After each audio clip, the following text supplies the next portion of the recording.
हरिहर चरण कमल मधु बिंदु सुधारस धार मई गंगा। मुनिवर पर्ण कुटी प्रांगण परिमार्जन पुण्यवती गंगा। खग कुल कलरव मधुरिम ताल तरंगित नृत्य रता गंगा। घन वन विहरण कर्म रतायति योग विभोग रता गंगा। घन वन विहरण कर्म रतायति योग विभोग रता गंगा। अयि मान्याः सुहृदः अस्मिन् नामुक पटले समुपस्थिताः सर्वे संस्कृत जिज्ञासवः छात्राः समेषां हार्दिकम् अभिनंदनम्। प्रिय छात्रों, ध्वन्यालोक के पाठ में जो पद प्रकाशता और वाक्य प्रकाशता का पाठ चल रहा था, उसी क्रम में अलक्ष्य क्रम व्यंग की जब वारी आई तो उसमें संघटना की भी गिनती हुई थी। उस संघटना के क्रम में संघटना और गुण दोनों पर विचार कल आरंभ हुआ था कि संघटना के आश्रय में गुण होता है या गुण के आश्रय में संघटना होती है। विविध प्रकार के तर्कों से यह सिद्ध किया गया था कि वस्तुतः दोनों में कोई किसी के आश्रित नहीं होता, अपितु दोनों स्वतंत्र होता है। दोनों की सत्ता अपनी अपनी अलग अलग होती है।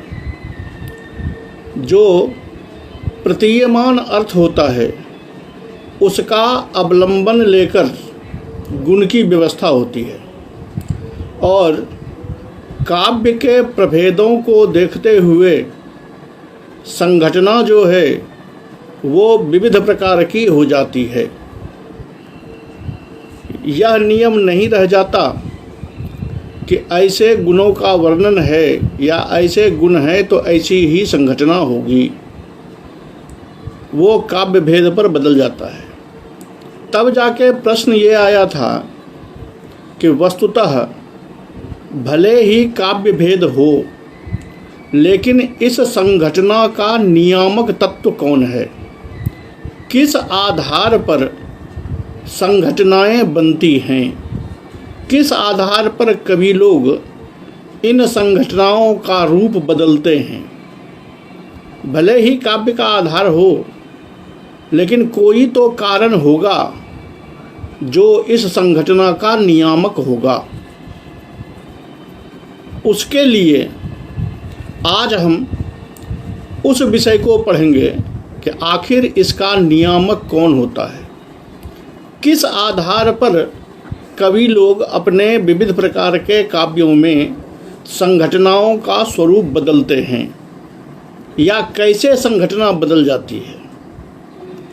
उसके लिए जब हम आचार्य आनंदवर्धन के मत को देखते हैं तो वो मत हमें कहता है कि तन्नियमे हेतु रौचित्यम वक्तृवाच्ययोः। तन्नियमे अर्थात संघटनायाः नियमे। संघटना के नियम में, संघटना के नियमन में हेतु कारण क्या है? तो संघटना के नियम में या संघटना के नियमन में कारण बताते हुए वो कहते हैं कि यहाँ वक्तृवाच्ययोः औचित्यम, यहाँ वक्ता और वाच्य दोनों के औचित्य का जो पालन है, दोनों का जो औचित्य है, वही यहाँ संघटना को नियमित करता है। एक तो वक्ता का औचित्य और दूसरा वाच्य का औचित्य। वक्ता तो आप समझ गए कि बोलने वाला जो है। वाच्य से मतलब है कि कैसे अर्थों को आप प्रस्तुत करना चाहते हैं। यदि सामान्यतया वार्तालाप प्रस्तुत करना चाहते हैं तो स्वभावतः है कि छोटे छोटे शब्दों का प्रयोग होगा। अगर कोई भीषण अर्थ है कि भयंकर युद्ध प्रस्तुत करना हो, प्रलय काल का वर्णन करना हो, आंधी तूफान का वर्णन करना हो, तो आंधी तूफान वाला जो अर्थ है या प्रलय काल वाला जो दृश्य है स्वभावतः है वो स्वयं में भयंकर होता है। तो उसकी भयंकरता दिखाने के लिए पद का प्रबंधन भी भयंकर हो जाता है, लंबा हो जाता है, कठिन हो जाता है। इसीलिए ये लिखते हैं कि तन नियमे हेतु औचित्यम वक्तृवाच्ययो। अब ये औचित्य क्या है? ये देखिए कि औचित्य जो है वो औचित्य विचार चर्चा के लिखने वाले, एक नया संप्रदाय चलाने वाले आचार्य क्षेमेंद्र ने अपने ग्रंथ में जब बताया कि उचितस्य च जो भावस्तदौचित्यम प्रचक्षते, उचित का जो भाव है वही औचित्य है। उचित का मतलब कि जैसा वक्ता है उसका स्टेटमेंट, उसका कथन उस वक्ता के औचित्य को रखता हो। औचित्य समझने के लिए कि जैसे आपके सामने अगर कोई विद्वान आदमी बैठता है या विद्वान आदमी सामने हो, वो अगर बोलने में कहीं गलत कर जाता है या उपयोगी बातें नहीं करता तो आप स्वतः कहते हैं कि ये कथन आपके जैसा नहीं है। आपके जैसा नहीं है, इससे क्या तात्पर्य है? इससे तात्पर्य ये हुआ कि आपका जो गौरव है, आपकी जो विद्या है, आपकी जो प्रतिष्ठा है, उसके अनुकूल ये आपका कथन नहीं हुआ। ये अनुकूलता का निर्धारण करना, ये अनुकूलता जो है वही औचित्य है।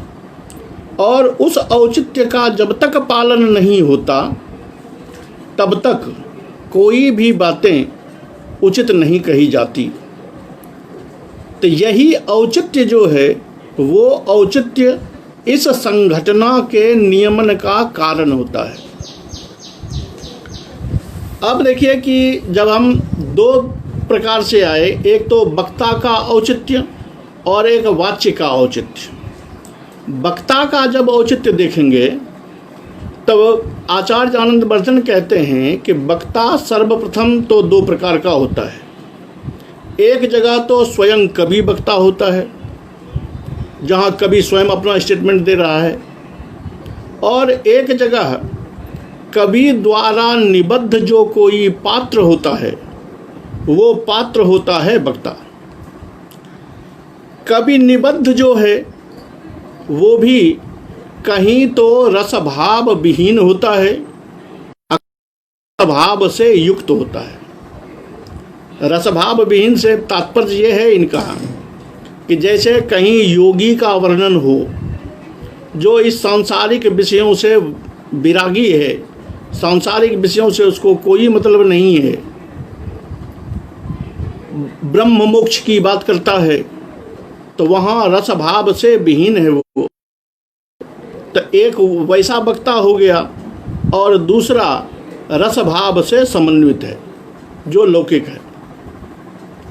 ये लौकिक जो नायक होता है ये भी एक नायक होगा और एक प्रतिनायक होगा।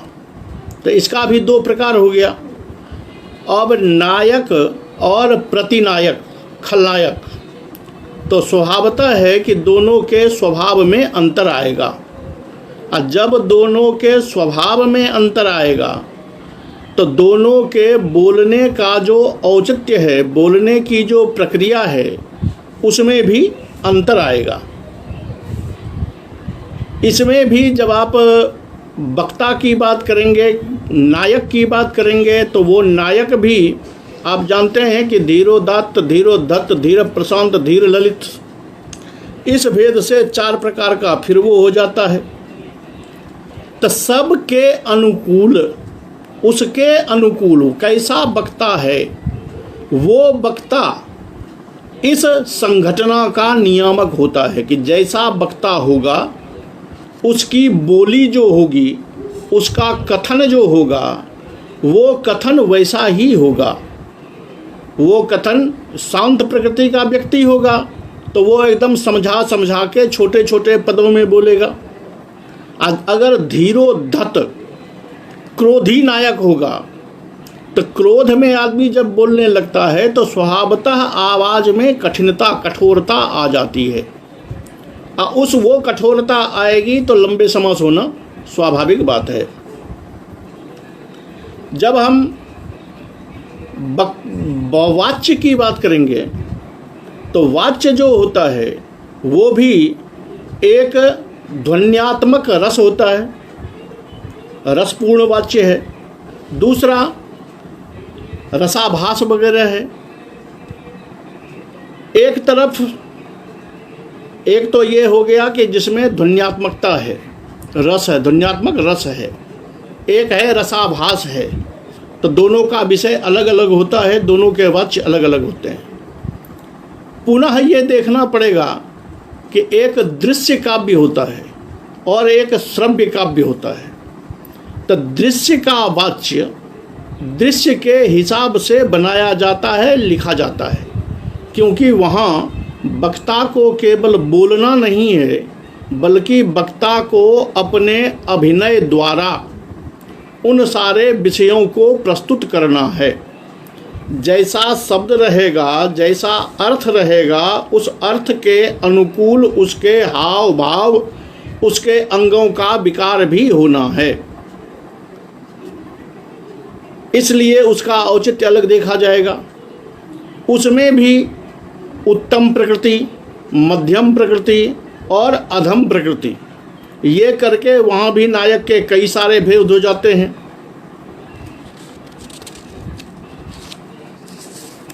तो ऐसी परिस्थिति में अब ये बताते हैं कि देखिए, शुरू में जो 2 भेद किया, एक रसभाव समन्वित, एक रसभाव रहित।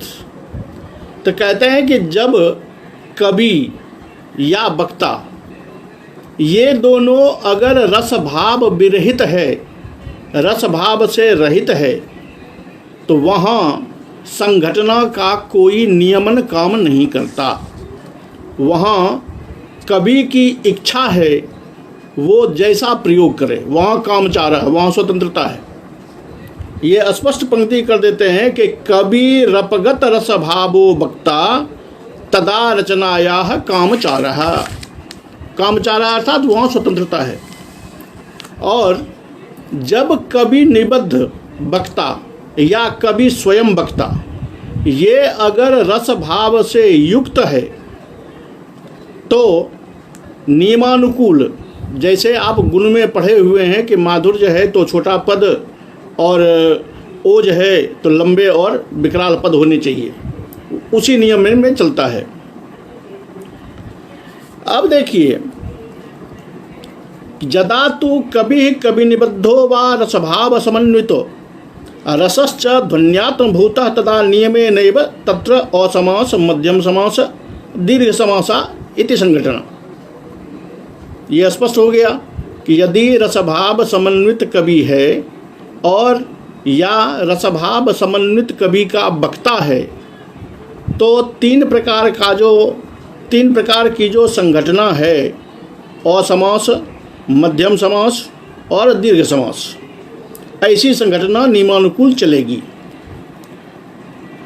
करुण विप्रलंभ श्रृंगार में असमासा संघटना, वहाँ देखिए कि करुण में और विप्रलंभ श्रृंगार में वहाँ ये कहते हैं कि असमासा संघटना ही उचित होता है। ऐसे अर्थों में जहाँ करुण रस की अभिव्यक्ति हो या विप्रलंभ की अभिव्यक्ति हो, वहाँ पर असामासिक संघटना का ही औचित्य होता है। तो प्रश्न उठता है भाई क्यों? जब आपने वक्ता के हिसाब से और विषय के हिसाब से अलग अलग कर दिया है तो इन दोनों पर असमासा आप कैसे निर्धारित कर सकते हैं? या किस नियम के तहत आप ये निर्धारण कर रहे हैं कि करुण और विप्रलंभ में असमास ही होना चाहिए? कहते हैं देखिए, रस जब प्रधान रूप से प्रतिपाद्य विषय होता है, क्योंकि कवियों के लिए रस जो है वही मूल रूप से प्रतिपाद्य विषय है।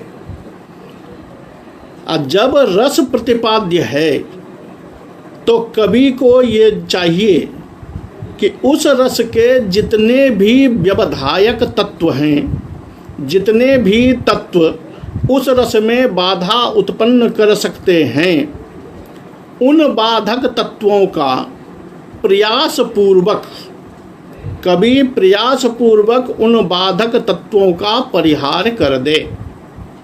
अन्यथा यदि बाधक तत्वों का परिहार नहीं हो पाया तो रस में बाधा आ जाएगी, और रस में अगर बाधा आ गई तो कवि का किया हुआ सारा परिश्रम जो है वो परिश्रम व्यर्थ चला जाएगा।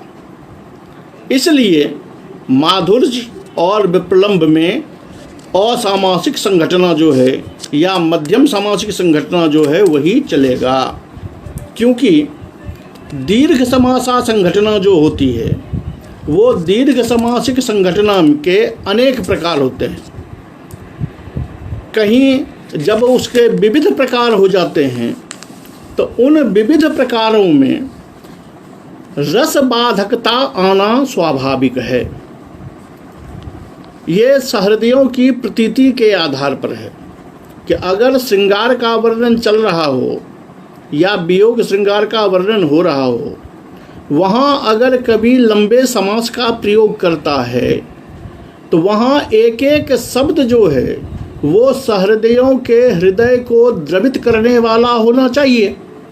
लेकिन जब आप लंबे समास लिखेंगे तो कहीं लोगों को अर्थ नहीं लगेगा, या कहीं उल्टा अर्थ लग गया, कहीं आपने तृतीया तत्पुरुष किया है वहाँ उसको षष्ठी तत्पुरुष लग गया।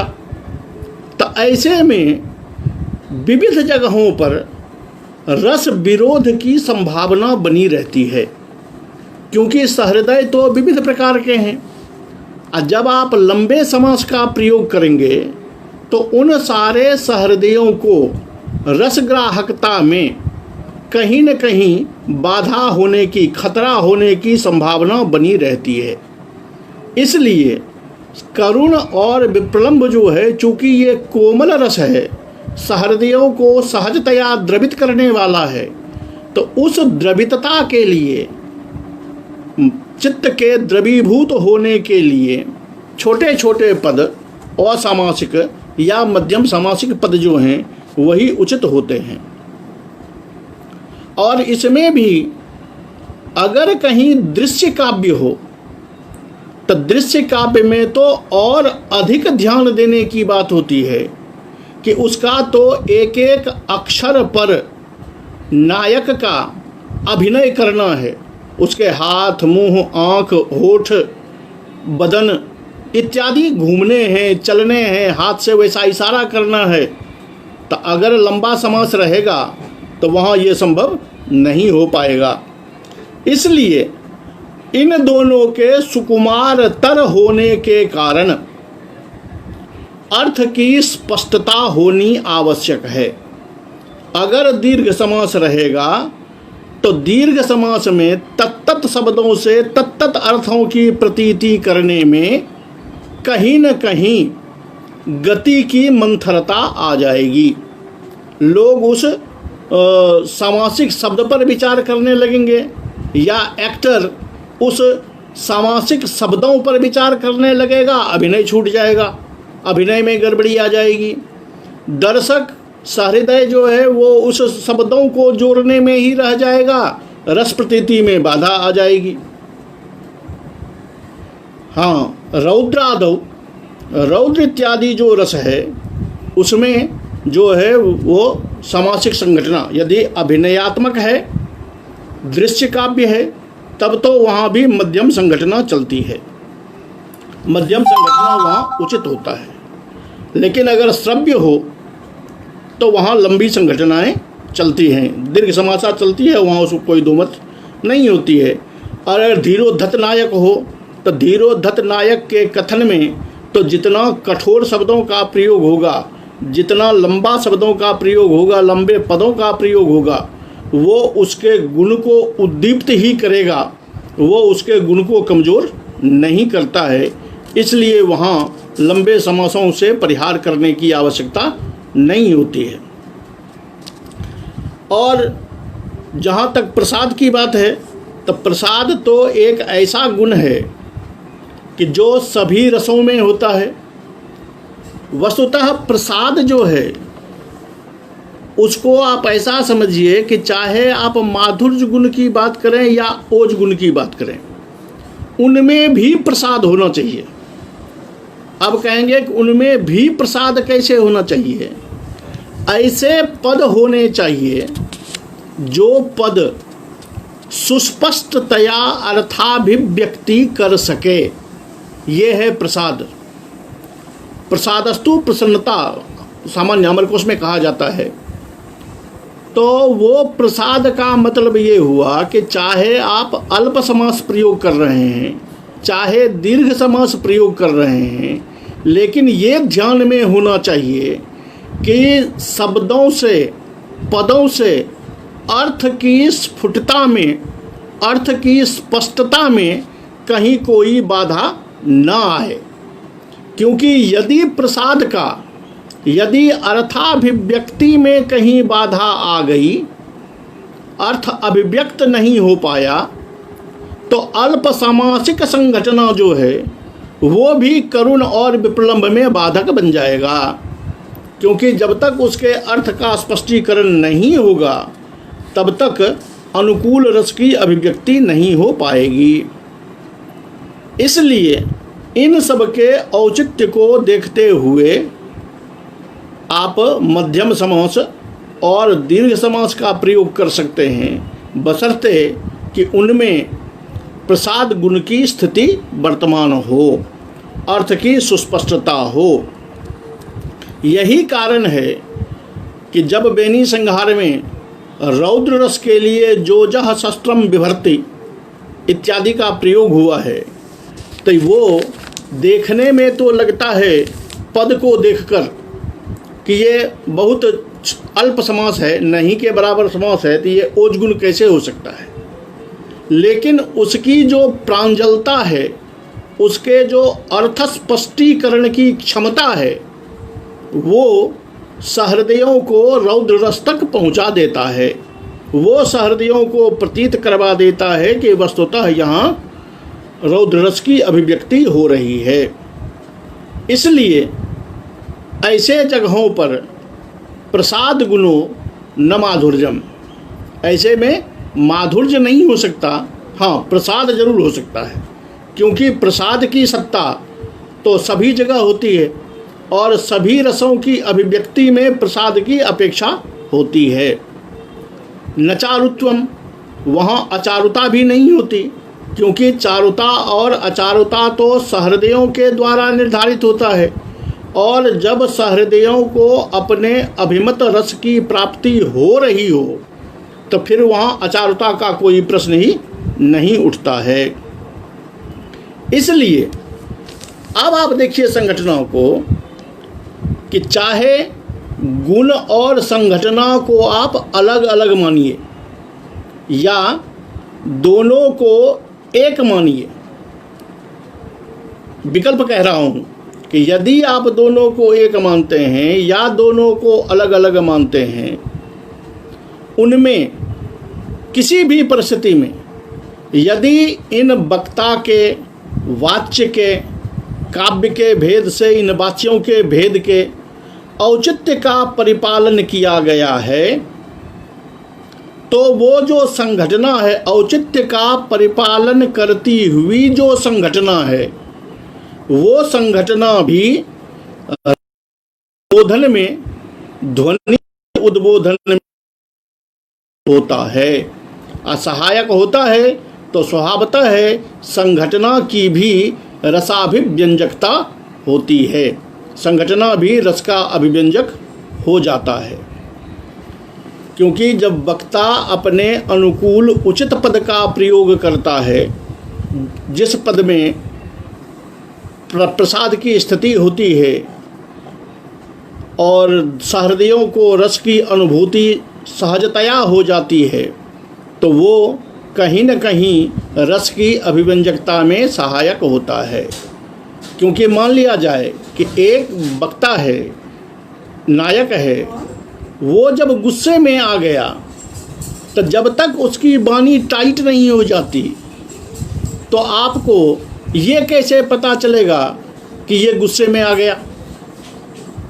तो वाणी जो ही टाइट होती है तो दर्शक को तुरंत पता चल जाता है कि ये गुस्से में आ गया है।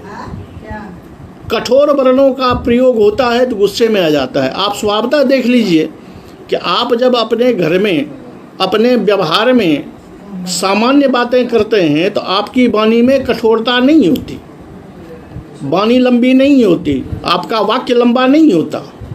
लेकिन जब आप कभी गुस्से में होते हैं तो उस समय आप देखिए कि आपकी वाणी में कठोरता आती है कि नहीं। उस समय आपकी बातें, आपके वाक्य सहजतया सामान्य से कुछ लंबे खिंचते हैं, तो ये उसके औचित्य का परिपालन करने वाला होता है। और जब औचित्य का परिपालन करते हुए उस सामासिक शब्दों का प्रयोग हुआ है तो वो संघटना जो बनी, वो संघटना भी कहीं न कहीं तत्त रसों की अभिव्यक्ति में सहायक होता है। इसलिए शुरू में जो कहा गया था कि औलक्ष्य क्रम व्यंग्य ध्वनि जो है वो वर्ण में भी, पद में भी, पदांश में भी, संघटना में भी और प्रबंध में भी ध्वन्यात्मकता को रखता है। वहाँ इसकी इतने जगहों पर पद प्रकाशता और वाक्य प्रकाशता ही नहीं बल्कि पदांश प्रकाशता, वर्ण प्रकाशता, संघटना प्रकाशता और प्रबंध प्रकाशता भी होता है। इसलिए गुणों के लिए वो संघटना जो है, अब आप इतना तो समझ गए कि इन सारे औचित्यों का अगर परिपालन किया जाता है तो तत्त रसों की अभिव्यक्ति में सहायकता मिलती है। और वहाँ पर जैसा भी पद प्रयोग किया गया हो, वहाँ रस की अभिव्यक्ति को देखते हुए तत्त गुणों का विनिवेश हो जाता है। और तत्त गुणों का विनिवेश जब हो जाता है तो वो तत्त जो सामासिक रचना है, तत्त जो आपको संघटना है, वो संघटना भी उस गुण का आश्रय बन जाता है।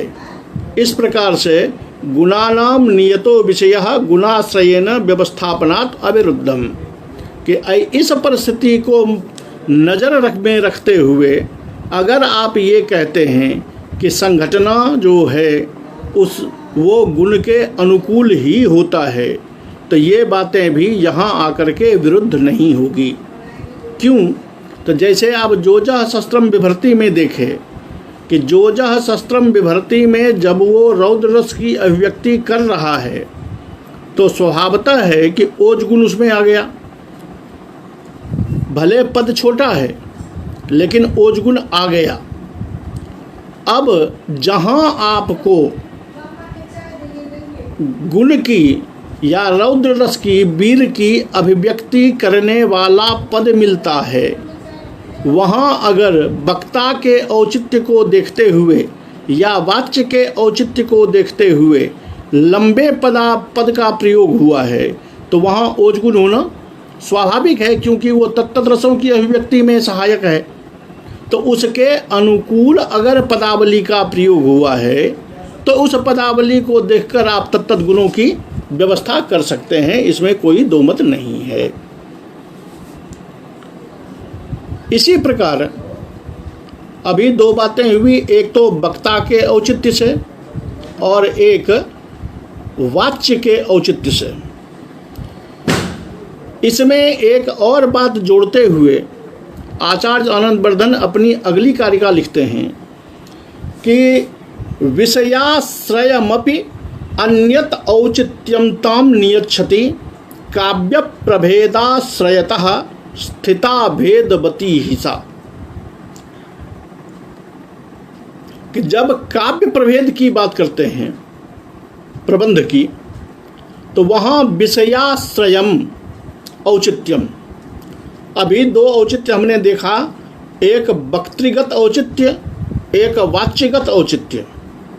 अब ये बताते हैं कि विषयगत औचित्य जो है वो औचित्य भी उस संघटना का कारण बनता है। तो ये विषयगत औचित्य कैसे होगा? विषयगत औचित्य को आप कैसे बांटेंगे? तो उसको बांटने के लिए, क्योंकि मान लिया जाए कि श्रृंगारिक विषय है, वो तो एक ही विषय हुआ, तो यहाँ वो कहते नहीं, ये विषयगत औचित्य जो है ये काव्य प्रभेदाश्रयतः, जैसे काव्य का प्रयोग किया जा रहा है तदनुकूल विषय का आश्रय ग्रहण करना पड़ेगा। तदनुकूल कि कैसा वाक्य लिख रहे हैं, कैसा काव्य लिख रहे हैं, उस काव्य का अपना अपना वैशिष्ट्य है। तो इसलिए उस काव्य के जो लक्षण हैं, उस काव्य के लक्षण के अंतर्गत रहकर आपको विषय का औचित्य प्रतिपादन करना होगा। जिस काव्य के भेद जो हैं वो मुक्तक इत्यादि जो भेद होते हैं, ये मुक्तक है, संदानितक है, विशेषक है, कलापक है, कुलक है। कथा में जाएंगे तो पर्यायबंध है, परिकथा है, खंड कथा है, सकल कथा है। महाकाव्य में जाएंगे तो सर्गबद्ध है। पुनः लंबी कथा में आएंगे तो आख्यायिका है और कथा है, इत्यादि बहुत सारे भेद हो जाते हैं। ये इस बात के लिए औचित्य रखता है कि देखिए कि अगर एक श्लोक में ही आपका अपना विषय पूरा हो रहा है, तो स्वभावतः है कि उसमें आप क्रिया भी डालेंगे, कर्ता भी डालेंगे और सब कुछ डालेंगे, तो लंबे समास का प्रयोग होने का अवसर वहाँ कम रहता है। अगर आपको 2 श्लोकों में समाप्त करना है, जैसे आपको ये श्लोक याद होगा कि द्वाभ्याम युग्ममिति प्रोक्तम त्रिभिर श्लोकैः विशेषकम कलापकम चतुर्भे स्यात् तदूर्ध्वम कुलकम स्मृतम। ये श्लोक लिखने की परंपरा है। 2 श्लोकों में अगर आप एक वाक्य को पूरा करते हैं तो उसको युग्मक कहते हैं, यहाँ उसका नाम संदानितक है। 3 श्लोकों में पूरा करते हैं तो विशेषक कहलाता है। 4 श्लोकों में पूरा करते हैं तो कलापक कहलाता है, और 4 से अधिक में करते हैं तो वो कुलक कहलाता है। अब देखिए कि जो आदमी, जो कवि कलापक का प्रयोग कर रहा होगा या कुलक का प्रयोग कर रहा होगा, वो तो क्रिया एक ही जगह देगा, उसका कर्ता एक ही होगा। अब इन सारे जो बीच में श्लोक आए, उन श्लोकों में उनको लंबी पदावली लिखने की छूट मिल जाती है, क्योंकि सबका विशेषण ही उनको प्रयोग करना है।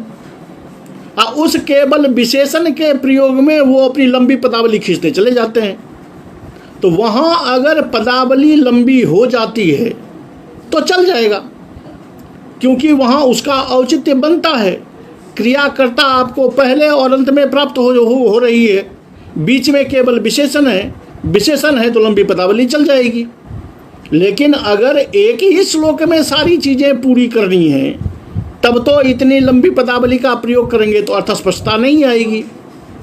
इसलिए विषयगत औचित्य को काव्य के भेद से देखना आवश्यक होता है, क्योंकि ये प्रयोग महाकवि लोग अपने महाकाव्यों में खूब करते हैं।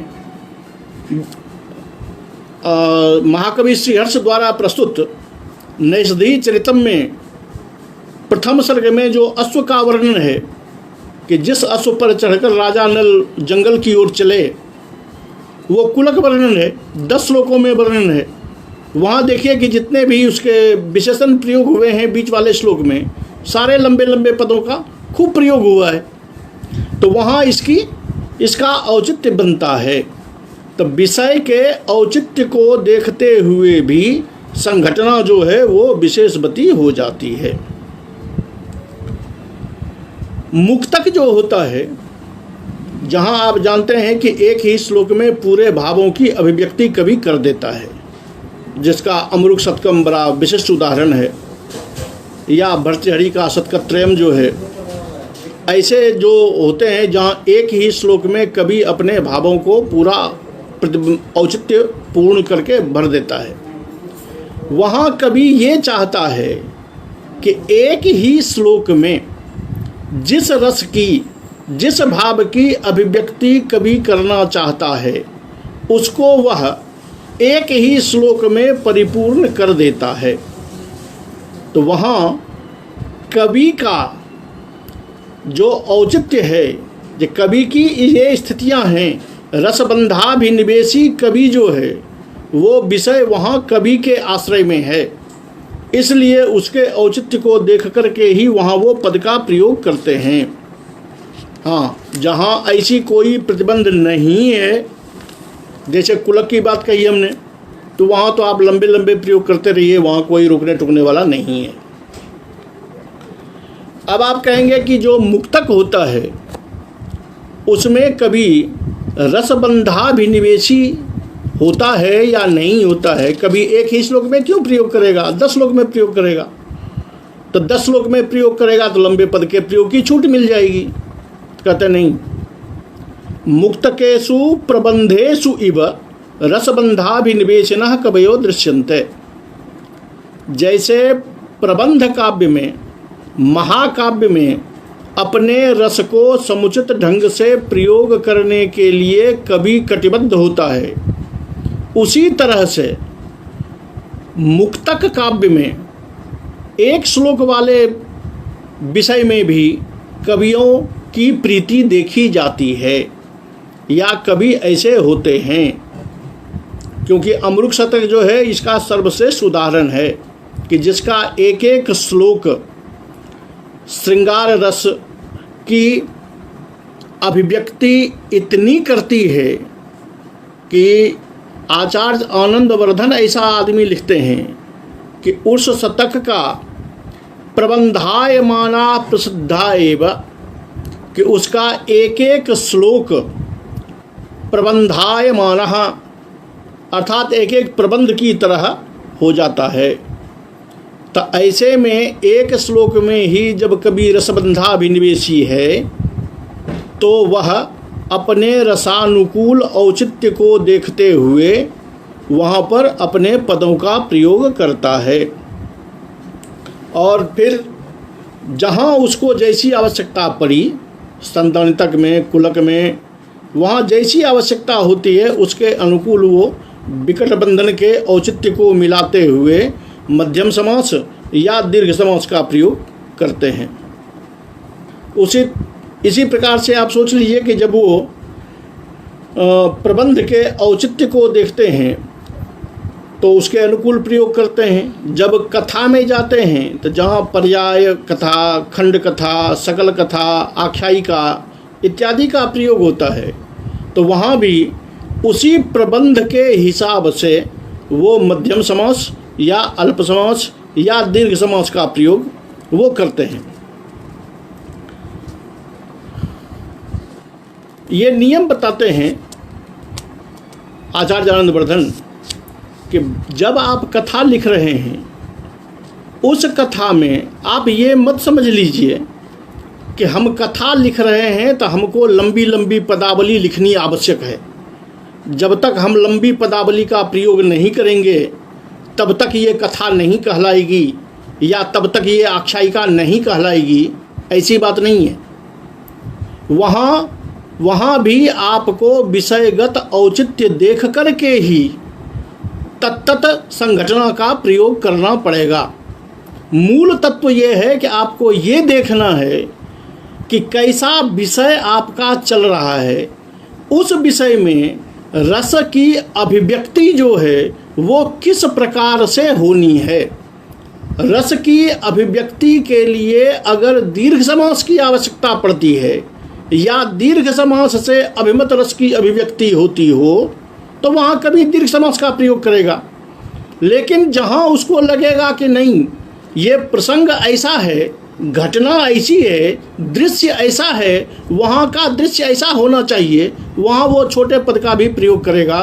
उनको रसबंधाभिनिवेशी, रस के बंध पर, रस की प्रतीति पर अपना ध्यान केंद्रित करना है, न कि ये कहकर कि ये आख्यायिका है इसलिए हमको लंबा ही प्रयोग करना है, या ये कथा है इसलिए हमको लंबा प्रयोग ही करना है। ये जरूरी नहीं है। जैसा कि आप कादंबरी में भी देखेंगे और हर्षचरितम इत्यादि में भी देखेंगे कि जब वो किसी गांव का, नगर का वर्णन करते हैं, वहाँ जब परिकर अलंकार का प्रयोग करते हैं तो देखिए कितने छोटे छोटे पद का प्रयोग करते हैं। जहाँ वो श्लेषानुप्राणित उपमा का प्रयोग करते हैं, वहाँ देखिए क्या सटीक छोटे छोटे पद का प्रयोग करते हैं और ऐसी लाजवाब प्रतीति वहाँ रस की होती है कि दर्शक मुग्ध हो जाता है। तो इसलिए उस विषय के औचित्य को देख करके काम करना चाहिए। हाँ, एक बात ये विशेषता कहते हैं कि भले आप समय को देखकर, विषय को देखकर दीर्घ समास का प्रयोग कर रहे हों, लेकिन लेखक को, कवि को सर्वदा ये ध्यान रखना चाहिए कि परुषा और ग्राम्या, ये परुषा और ग्राम्या वृत्ति जो है, इस वृत्ति का सर्वदा परिहार करना चाहिए। परुषा वृत्ति आप जानते हैं कि कठोर वृत्ति होती है, लेकिन इस कठोर वृत्ति से जितना बच के चला जाए उतना बेहतर है। कठोरता आ जाने पर ठीक है कि तत्त नायक के हिसाब से उसका काम चलता है, लेकिन जब आप कथा लिख रहे हैं तो कथा का कोई भी भेद हो, उन कथाओं का प्रयोग जहाँ परमावश्यक हो कि यहाँ परुषा वृत्ति का प्रयोग किए बिना हमको अपने अभिमत विषय के साथ साथ नहीं होगी, वहाँ तो कर सकते हैं। लेकिन अधिकतर जगहों पर परुषावृत्ति और ग्राम्यावृत्ति, क्योंकि ग्राम्यावृत्ति जो है वो कहीं न कहीं काव्यत्व की हानि कर देता है, तब फिर सामान्य वाक्य और कविगत वाक्य दोनों के अंतर को वो मिटा देता है। इसलिए परुषावृत्ति और ग्राम्यावृत्ति का परिहार करना अपेक्षित होता है। और कथा के कई भेद हैं, जैसे इन्होंने एक वो परिकथा का प्रयोग किया है जो प्रायः दक्षिण भारत की भाषाओं में, प्राकृत इत्यादि में ज़्यादा प्रयोग होता है। वहाँ कहते हैं कि वहाँ कामचार होता है, वहाँ स्वतंत्रता होती है, वहाँ कभी जैसा चाहे वैसा प्रयोग कर सकता है। क्योंकि उसका कारण भी दे देते हैं कि वहाँ पर इतिवृत्त मात्रोपन्यासेन नात्यंतम रसाभिनिवेशनात्, ये कहते हैं कि देखिए कि वहाँ पर चूंकि उनको केवल कथा समझानी होती है इतिहास की तरह, लेकिन जब काव्यता आएगी तो याद रहे कि काव्यता में और इतिहास लिखने में दोनों में फर्क आया कि इतिहास लिखने में कभी रसबंधाभिनिवेशी नहीं है और काव्य लिखने में कभी रसबंधाभिनिवेशी है। यहाँ इतिवृत्त मात्र लिखने से कवि का काम नहीं चलेगा, क्योंकि यहाँ उसको अपने रस के द्वारा, रसाभिव्यक्ति के द्वारा सहृदयों के हृदय का मनोरंजन करना है। इसलिए यहाँ कवि की मजबूरी है कि रस पर वो अधिकतर ध्यान देगा और रस के बाधक जो कोई भी तत्व हो सकते हैं उसका परिमार्जन करना कवि का दायित्व बन जाता है। खंड कथा और सकल कथा जो है, जो प्राकृत भाषा में प्रसिद्ध है, कुलकादि निबंधन भूयत्वात् दीर्घ समासायाम भी न विरोधा, कहते हैं कि उसमें खंड कथा में और सकल कथा में और इधर महाकाव्य में जब कुलक का प्रयोग करते हैं, इसमें इन सब में दीर्घ से दीर्घ समास का भी प्रयोग हो जाए तो वहाँ कोई विरोध नहीं होता है। रही बात अन्य वृत्ति का औचित्य, तो वो तो जथारसम, जैसा रस का प्रयोग आप कर रहे हैं उसके औचित्य को देखते हुए आप तदनुकूल वृत्ति का प्रयोग कर सकते हैं। और जब सर्गबद्ध महाकाव्य हम लिखते हैं तो वहाँ भी जहाँ पर जैसे रस का प्रयोग कर रहे हैं वह उस रस की अभिव्यक्ति में जैसे पदबंधन की आवश्यकता है, जो पदबंधन उस रस की अभिव्यक्ति के साथ साथ औचित्य का पालन करता हो, उचित हो, वैसा कभी प्रयोग कर सकता है। इस तरह आपको महाकाव्य, खंड काव्य या गद्य काव्य जो हैं उनमें ऐसे ऐसे आपको दीर्घ समास या अल्प समास या असमास का प्रयोग करना अपेक्षित होता है। हाँ, अभिनयार्थ है, जब दृश्य काव्य की बारी आती है तो वहाँ तो आपको विशेषतः रसबंधे अभिनिवेशः कार्यः, वहाँ कवि को चाहिए क्या, वहाँ आवश्यक है कि वहाँ आप पदबंधन पर ध्यान मत दीजिए, वहाँ केवल रसाभिव्यक्ति पर कवि को ध्यान लगाए रखना होता है या कवि को ध्यान लगाए रखना चाहिए। अन्य जगह तो थोड़ा बहुत हिलडुल चल भी जाएगा, लेकिन जब अभिनय की बारी आएगी, नाट्य की बारी आएगी, तो वहाँ कवि का जो ध्यान है वो ध्यान रस प्रकरण से या रसबंधन से, रस की अभिव्यक्ति से जरा सा भी हिलना नहीं चाहिए।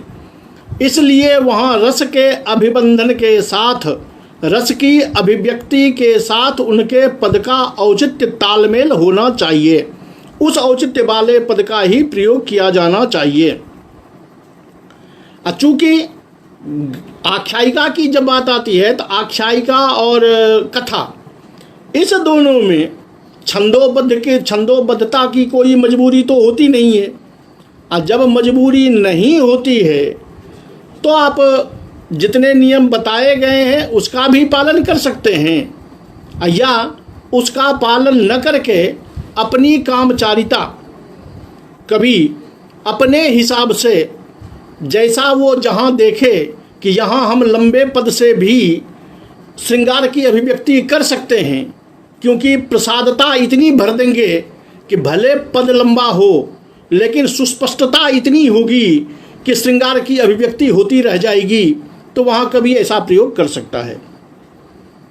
इसलिए स्पष्ट कारिका करते हैं कि एतत् यथोक्तमौचित्यम एव तस्याह नियामकम, तस्याह अर्थात संघटनायाः, यथोक्तम औचित्यम, जिस प्रकार से ये औचित्य बताया गया, यही औचित्य उस संघटना का नियामक होता है। सर्वत्र गद्य बंधेपि छंदो नियम वर्जिते, जहाँ छंद के नियम वर्जित हैं, जहाँ छंद के नियमों का पालन नहीं करना पड़ता है, ऐसा जो गद्य बंधन है, उन गद्य बंधनों में भी इस औचित्य का पालन करना तो आवश्यक है ही। वहाँ भी उनको देखना पड़ेगा कि हम कैसा विषय प्रस्तुत कर रहे हैं, कैसा वक्ता प्रस्तुत कर रहे हैं, कौन सा वक्ता बोल रहा है, कैसा अर्थ हम प्रस्तुत कर रहे हैं, उस अर्थ के साथ कैसे पदबंधन का औचित्य बनता है, कैसे पदबंधन से हमारा अभिमत रस अभिव्यक्त हो सकता है। इस सब का नियम तो उनको वहाँ भी देखना ही पड़ेगा। अगर इनको नहीं देखेंगे तो रस में विरोध हो जाएगा, जो कवि के कवित्व पर ही प्रश्न चिन्ह खड़ा कर देगा। इसलिए इन औचित्य का पालन करना आवश्यक होता है। इसी प्रकार वो बता देते हैं कि गद्यबंध जो होता है उसमें प्रायः लंबे लंबे समासों की बहुलता देखी जाती है, वो भी अपने औचित्य का पालन करते हुए ही वो प्रयोग करते हैं। इसलिए कहते हैं कि रसबंधोक्तमौचित्यम भाति सर्वत्र संश्रिता, रचना विषयापेक्षम तत्तु किंचित विभेदवत्। रसबंधोक्तम औचित्यम, रस का जो बंधन है, रस का बंधन क्या, तो कवि जिस रस के लिए या जिस रस की अभिव्यक्ति के लिए अपने काव्य का सृजन कर रहा है उसमें कवि लिखेगा तो पद ही, क्योंकि पद से ही, शब्दों से ही उनको रस दिखाना है, रस की अभिव्यक्ति करवानी है। लेकिन दृष्टि वहाँ होनी चाहिए कि ऐसी पदावली से उस रस की अभिव्यक्ति हो रही है या नहीं हो रही है जिसकी अभिव्यक्ति करना हम चाहते हैं। तो रसबंधोक्तम औचित्यम सर्वत्र भाति, रसबंधगत जो औचित्य है उसकी आवश्यकता सभी जगह होती है। हाँ, रचना के हिसाब से, विषय के हिसाब से, ग्रंथ के हिसाब से, काव्य भेद के हिसाब से ये संघटना, ये पद रचना किंचित विभेदवत, जैसा मैं आप अभी तक देखा है कि दृश्य काव्य में ऐसा होता है, कथा में ऐसा होता है, कुलक में ऐसा होता है, तो ये सारे भले देखने में अलग अलग हो जाएं, लेकिन रसबंधाभिनिवेशत्व जो है, रस के औचित्य का परिपालन जो है वो सब में आवश्यक है। वो चाहे दृश्य हो, चाहे श्रव्य हो, चाहे गद्य हो, चाहे पद्य हो, चाहे मुक्तक हो, चाहे कुलक हो, सब में रसबंध का निवेश तो देखना ही पड़ेगा। हाँ, विषय के हिसाब से और रचना के हिसाब से उसमें थोड़ा बहुत फर्क कहीं न कहीं आ जाता है कि जब रौद्रादि का वर्णन हम देखते हैं तो वहाँ थोड़े कठोर शब्द का प्रयोग करना पड़ जाता है या कर देते हैं। जब नाटक आता है तो वहाँ रौद्रादि जो है वो भी छोटे छोटे पदों से अभिव्यक्त हो जाता है। वहाँ विषय सापेक्ष और दृश्य सापेक्ष जो है वो संघटना का अपकर्षण या आकर्षण करना पड़ता है, या हम लंबी समास को खींचते हैं या लंबे समास का परिहार कर देते हैं।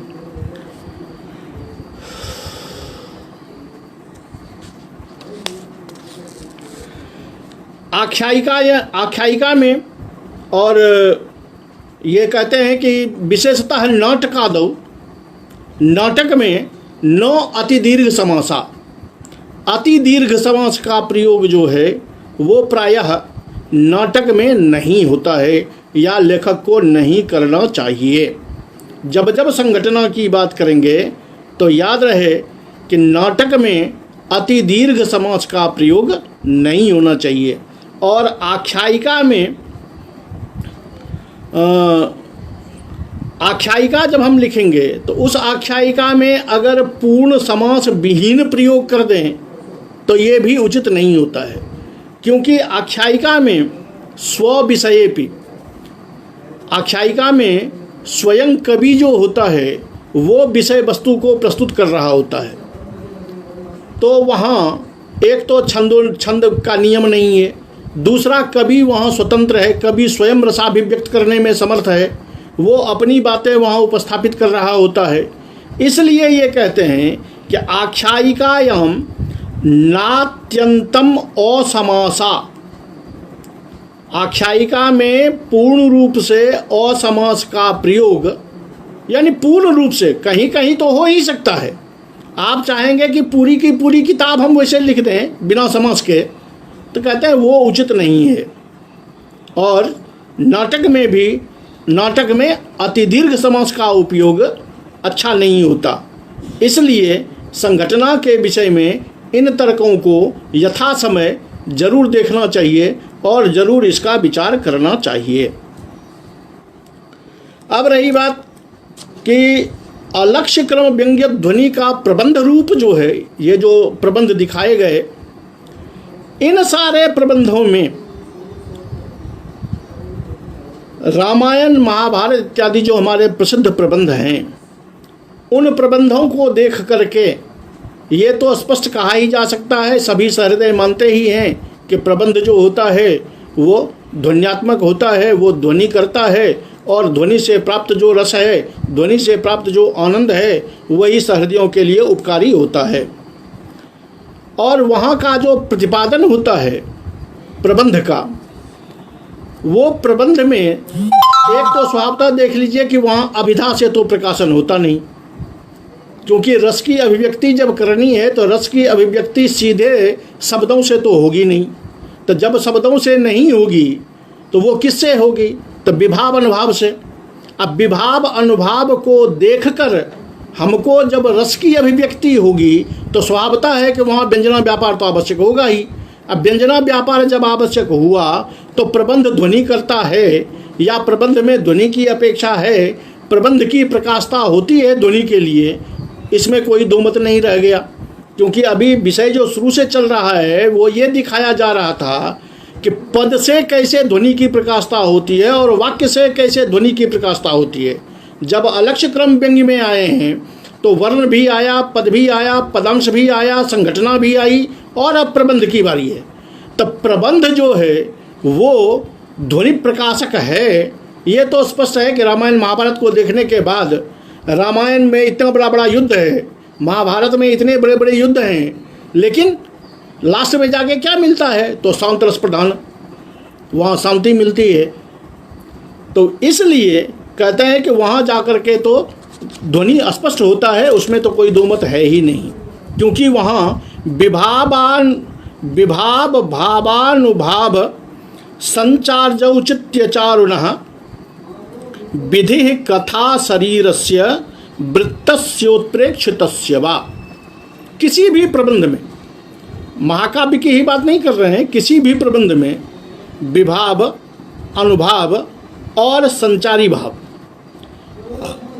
अब इस तीनों का औचित्य भी देखना पड़ेगा कि जैसे रस की अभिव्यक्ति करनी है, जैसा रसमय प्रबंध है, तो उसी के अनुकूल तो उसके विभाव भी लगाने पड़ेंगे। जैसा विभाव होगा उसी के अनुकूल उसका अनुभाव भी होगा, और जैसा अनुभाव होगा उसी के अनुकूल उसके व्यभिचारी भाव का भी सन्निवेश करना पड़ेगा। इन तीनों के सन्निवेश से जो कथा शरीर, जो कथा रूपी शरीर तैयार होता है, या वृत्तस्य उत्प्रेक्षितस्य वा, भले कभी द्वारा कल्पित हो, लेकिन उस कल्पना के द्वारा भी कभी उसमें यही चाहता है कि भवे कल्पना के द्वारा उसमें जोड़ा जाए, लेकिन वो रसाभिव्यक्ति में सहायक हो, रस की पुष्टि में सहायक हो। इसलिए वो वैसे विभाव, वैसे अनुभाव, वैसे व्यभिचारी भावों के औचित्य का परिपालन करते हुए ही अपने प्रबंध का प्रयोग करते हैं। इतिवृत्त वसायाताम त्यक्त्वा अननुगुणां स्थितिम उत्प्रेक्षांतराभीष्ट रसोचित कथोन्नयः। कहते हैं देखिए वहाँ कभी इतिवृत्त वसायाताम, मान लिया जाए जिस इतिवृत्त का कभी वर्णन करना चाहता है या कभी वर्णन कर रहा है, उस इतिवृत्त के अनुकूल यदि कुछ ऐसे तत्व, ऐसे विषय भी कथा में आ जाते हैं जो उचित नहीं है, जो उस रस के अनुगुण नहीं है, औचित्य का पालन वहाँ नहीं होता है, तो वहाँ कभी क्या करे? वहाँ क्या अनौचित्यपूर्ण विषय को अपनी कथा में ठूंस दे? तो कहता है जी नहीं, ऐसे जगहों पर अगर रस के अननुगुण कोई चीज़ आ गया है तो उसका परित्याग कर दे और अपनी कल्पना से, अपनी उत्प्रेक्षा से, अपने रस के अनुकूल विषय को वहाँ पर उपस्थापित कर दे। हाँ, याद रहे कि इतिवृत्त में कोई ऐसा विरोध न आ जाए जिससे कि काव्य की दूषणता हो जाए। काव्य की दूषणता अगर न होती हो तो इतिवृत्त में जो रसानुकूल विषय न हो उसको हटा दिया जाए और कुछ जो उत्प्रेक्षा के बल पर, जो कल्पना के बल पर रसानुकूल बन सकता हो उसको वहाँ जोड़ा जा सकता है।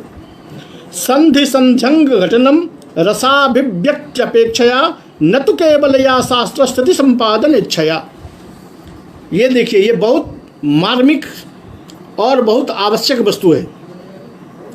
कहता है देखिए, काव्यों में संधि और संधियों के अंग, इन सब का प्रयोग होता है, लेकिन याद रहे कि इन सभी का प्रयोग रसाभिव्यक्ति अपेक्षया, रसाभिव्यक्ति की अपेक्षा से होनी चाहिए। यानी आपकी कथा जैसी है, उस कथा में जिस संधि का, जिस संध्यंगों का प्रयोग हो सकता है रस के अनुकूल, उसी का प्रयोग करें। केवल इतिवृत्त निर्वहनाय, कि हमको 5 संधि का प्रयोग करना है, 13 भेदों का वर्णन करना है, इसके लिए हम सारे का प्रयोग करने के लिए कटिबद्ध हो जाएं, ऐसा आवश्यक नहीं है। स्पष्ट कहते हैं न तो केवल या शास्त्र स्थिति संपादन इच्छया, केवल शास्त्र की स्थिति संपादन करने की इच्छा से इन संधियों का और संध्यंगों का प्रयोग इन प्रबंधों में नहीं होना चाहिए। और उद्दीपन प्रशमने यथावसर मंतरा रसस्यारब्ध विश्रांते रणुसंधान मंगिनः, कि समय समय पर, क्योंकि रसाभिनिवेशी होना चाहिए कवि को, तो समय समय पर रस के उद्दीपन की व्यवस्था होनी चाहिए। जहाँ आवश्यक न हो वहाँ उसका प्रशमन होना चाहिए। यथावसरम, जिस प्रकरण में, जिस वर्णन में आपको रस की अपेक्षा है वहाँ आप रस को कल्पना से भी जोड़ सकते हैं। जहाँ रस की आवश्यकता नहीं है वहाँ आप उसको हटा भी सकते हैं, क्योंकि जिस रस को अंगी बना करके आपने आरंभ किया है वो अगर कथा के किसी बीच में जाकर के भटक जाता है तो कवि का दायित्व है कि उस रस का पुनः अन्वेषण करके उस कथा में ऐसी मोड़ दी जाए जिससे जो मूल रस है वो मूल रस पुनः अपने जगह पर आ जाए। यानी अंगी जो रस है उसका बीच बीच में उत्थापन होते रहना चाहिए। अब एक अलंकार की बात करते हैं ये कि अलंकृतीनाम सक्तावप्यानुरूप्येन योजनम। कहते हैं कि यद्यपि कवि जो है वो तो सब तरह से सक्षम होता है, वो हर एक कदम कदम पर अलंकारों का प्रयोग कर सकते हैं और बाहुल्यन कर सकते हैं, लेकिन प्रबंध में उनको भी ये ध्यान रखना पड़ता है कि अलंकृतीनाम सक्तावपि, भले अलंकार का प्रयोग करने में, अलंकार को दिखाने में कवि की शक्ति है, कवि समर्थ हैं, लेकिन फिर भी उतने ही अलंकारों का प्रयोग करें और वहीं उसका प्रयोग करें जहाँ उसकी आवश्यकता हो। रसाभिव्यक्ति में, रस की अभिव्यक्ति में जहाँ वो चारुता कर रहा हो, जहाँ उसकी आवश्यकता प्रतीत हो, वहीं पर अलंकार का प्रयोग किया जाए। ये नहीं कि हम अलंकार लिखने में बड़े तेज हैं तो हम सब जगह जबरन ठूस ठूस के अलंकार भरते जाएं, ये औचित्य नहीं। ये औचित्य का पालन सभी जगह आवश्यक है। प्रबंधस्य रसादीनाम व्यंजकत्वे निबंधनम, प्रबंध में रस की व्यंजकता के लिए जब प्रबंध का निबंधन किया जाता है तो इन सारी बातों का ध्यान रखना आवश्यक होता है। और इस प्रकार सुस्पष्ट होता है कि ये प्रबंध जो हैं वो भी व्यंजक होते हैं, वो भी व्यंजकता को रखते हैं। तो इस तरह औचित्य को देखते हुए हम उसका पालन करें। इसको वो आगे चल के व्याख्या ये लंबी की है इन्होंने कि एक कारिका इनकी याद रखिए कि ये समय समय पर काम देता है। ये इस वृत्ति के बीच में ही ये कारिका आई है कि अनौचित्यादृते नान्यद रसभंगस्य कारणम, क्योंकि काव्य में, प्रबंध में रसभंग का कारण एकमात्र तत्व है, वो है अनौचित्य। अगर अनौचित्य आया तो रसभंगता आवश्यक है, रसभंगता हो ही जाएगी।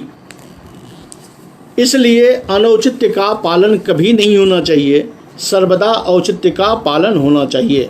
अब प्रसिद्ध औचित्य बंधस्तु, अगर प्रसिद्ध औचित्य के बंधन में रहकर प्रबंध का निरूपण होता है, प्रबंध का लेखन होता है, तो रसस्योपनिखत परा, तो वह रस से परिपूर्ण होता है, रस की अभिव्यक्ति में सहायक होता है। इसलिए औचित्य का पालन सभी जगह होना चाहिए। औचित्य का अभी तो आपको सारे नायक नायिका बता दिया गया। अब उसी के गुण को देख लीजिए कि नायक का जो गुण है, दिव्य नायक, दिव्य नायक, अदिव्य नायक, उसके क्या गुण हैं, उसमें क्या गुण होते हैं, उसके अनुकूल ही हमको प्रबंध में वर्णन करना है। राजा का अधिकार क्या होता है, राजा कितना बोल सकता है, मंत्री कितना बोल सकता है, जैसा वो बोल सकता है, जैसा वो प्रयोग कर सकता है, उतना ही प्रबंध में किया जाए। कहीं ऐसा ना हो कि नायक हो अदिव्य और नायक का काम आपने दिखा दिया दिव्य वाला, तो ये भी अनुचित हो जाएगा। दिव्य वाला काम दिखा दीजिए और अदिव्य नायक हो तो भी अनुचित हो जाएगा। प्रभाव वर्णन राजा बना दीजिए और राजा का प्रभावातिशय वर्णन न हो तो फिर राजा तो ही समाप्त हो जाएगा। तो ये भी नहीं होना चाहिए। राजा है तो उसका प्रभावातिशय वर्णन होना चाहिए। जैसा प्रबंध हो, जैसा पात्र हो, जैसी घटना हो, जैसा विषय हो, उन सारे तत्वों के औचित्य का पालन करते हुए प्रबंध में प्रयोग किया जाना चाहिए। और ऐसा जब प्रयोग किया जाता है तो वह रसानुगुण, रस की अभिव्यक्ति से परिपूर्ण होता है। और रस की अभिव्यक्ति करने वाला जो काव्य है वह काव्य सर्वदा सहृदयों के लिए अनुरंजक होता है, मनोरंजक होता है। इसलिए कवियों को चाहिए कि वो अपने काव्य में सर्वदा ऐसे प्रयोगों को, चाहे वो संधि का प्रयोग हो, चाहे वो कथा का प्रयोग हो, संध्यंग का प्रयोग हो, केवल लक्षण ग्रंथों के लक्षण को पूरा करना है ये सोच के उसका प्रयोग नहीं होना चाहिए, बल्कि उसके औचित्य को देख करके ही उसका प्रयोग होना चाहिए। चलिए आज का विषय यहीं समाप्त करते हैं। इसके आगे फिर आगे की जो कारिका होगी उस कारिका के हिसाब से फिर हम आगे देखेंगे।